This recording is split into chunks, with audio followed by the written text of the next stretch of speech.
I'm here today with Paul Barker, and Paul is the founder of Enter Engineering. Paul, welcome to the UK Business Podcast. Thanks, Mick. Thanks for inviting me. Tell us a bit about Enter Engineering then. Yeah, so Enter Engineering was will be two in May, and the idea of the business is very much. I kind of saw a bit of a gap in the market for an engineer to support other engineers to progress their career. And whilst doing so, being able to link in with SMEs that are in desperate need of engineering talent. Um, because I think a lot of recruitment is very reactive. And I know from my experience as an engineer, um, sometimes you just want a discussion with somebody about, what's my opportunities, what can I do moving forward. And I think that's the missing piece with recruitment. It's very much we're expecting people to apply for a job that they know very little about. Getting a new job is a big deal. And it's something that people don't do that often. It's like buying a house. A lot of people only do it from time to time. So, where you're expecting someone to take that plunge and just apply for a job, there's a lot of barriers in that process. So what I do is very much operate as a kind of coach and mentor to engineers to make them aware of opportunities in their area. And that could be with SMEs, or it could be within education as well, which is another area that I've worked in. Yeah, so it's a two-way process, isn't it? Recruitment. So the employer wants to get the right person, but the candidate wants to get the right job. 100%. Yeah. So I think that the power dynamic has now shifted. Once upon a time, it was very much sat with the employer, and they would be able to have their pick of all these applicants and things like that. Whereas now, I think things are a lot more different as the talent pool shrinks. Obviously, within UK manufacturing, we've got an aging workforce, and as we're losing those people, who's coming up, the same numbers aren't coming through to kind of backfill those positions. So you've got fewer engineers out there, and they are definitely more choosy and more picky over what they want. So absolutely right. Businesses need to realize they're not just interviewing the candidate, they are actually being interviewed themselves. So yeah, very much two-way process. Absolutely. So I guess engineering companies are the bulk of your clients right now. So yeah, I'd say that we're 50-50. So it's mainly what we're looking at is manufacturing SMEs. That's kind of like who I want to support. I think your big players, they have the kudos already. They don't necessarily struggle with recruitment because engineers will gravitate towards them naturally. Whereas you've got so many amazing SMEs that are hidden in plain sight, that that really do need support. But if you can find them a good engineer that's open to that, open to those opportunities, to be involved in different things, a multitude of different things, in a fast-paced environment, being able to make a difference. But the issue is, a lot of these engineers don't know these companies exist. So I had an instance a few months ago where I placed a senior quality engineer, with a company that was 7 minutes from his house, and he didn't know that they existed. And I think Wow. that's the reality, that you've got all these companies out there, and they probably think they're more well known than they actually are. So yeah, that can be an issue for them. So if I'm a company looking to recruit, um, what is it that differentiates you with all the other options that are out there, do you think? Yeah, I think it's a good question, and I think that if you look at your options for recruitment as it stands, and I'm not disrespecting anyone who works in recruitment at the moment, but a lot of recruitment agencies are just that. They are recruiters. They are people that have learnt how to recruit, and they will then be placed in an area that's probably not their background. I've engaged with hundreds of recruiters, both as a hiring manager, and a job seeker. I've never spoke to one engineer.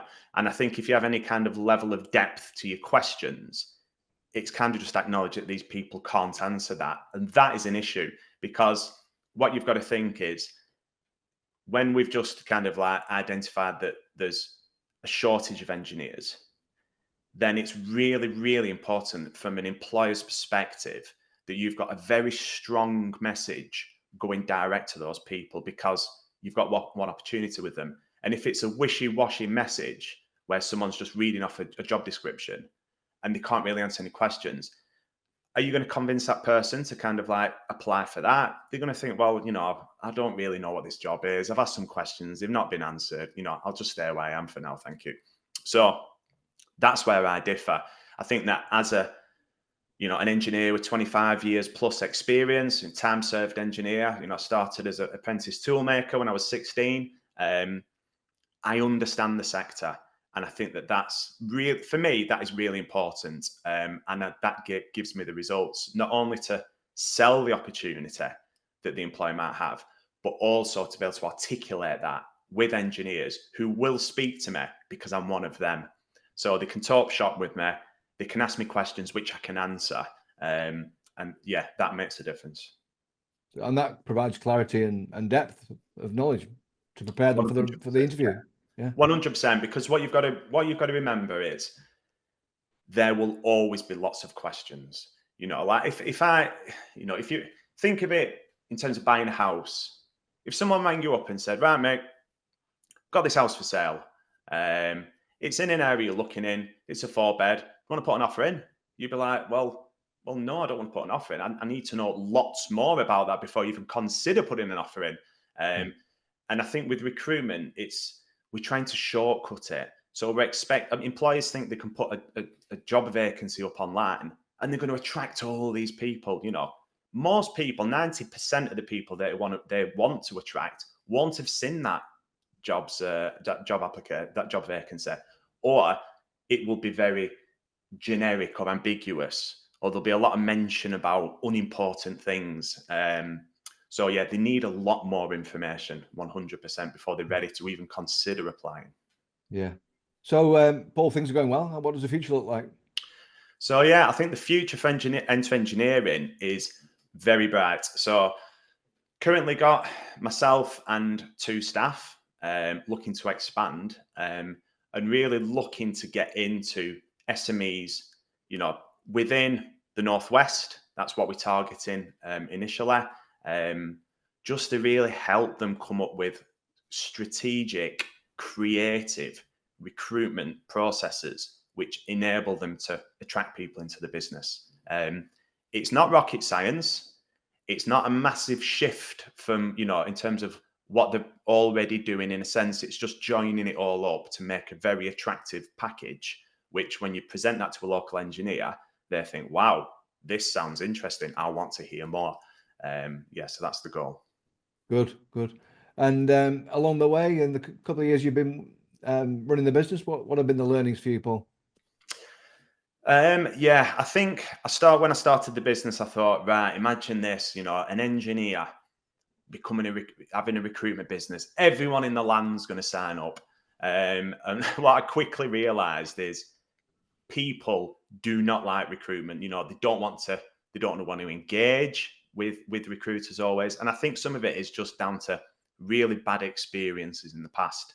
But it always amazes me, because I think, well, what is your strategy? So there was one business that I approached, and I don't often do this, but I came across a local engineer that was brilliant, and I knew this business were recruiting.